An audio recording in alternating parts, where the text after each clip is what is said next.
येणारच नाही. आम्ही सातत्याने भूमिका घेतोय की या 12 जिल्ह्यातल्या गरज नसलेला रद्द करावा.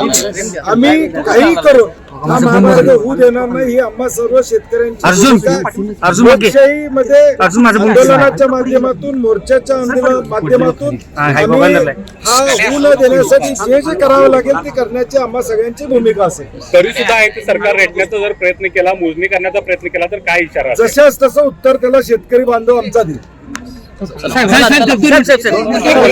आणि सतेज पाटील, बंटी पाटील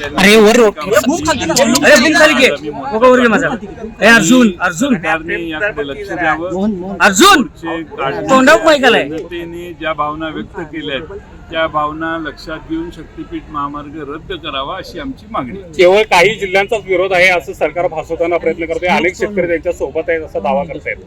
परभणी, हिंगोली, राजू शेट्टी साहेब स्वतः जाऊन आले.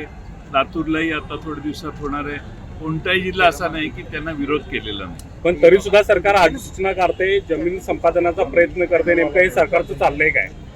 सरकार या चुकीच्या मार्गाने जनतेच्या मनाच्या विरोधी पावलं टाकत असेल तर जनता त्याला विरोध करेल आणि ते चित्र आज मोर्चात तुम्हाला दिसेल. नाही, काही ठिकाणी पोलिसांचा बळावा वापर करून जमीन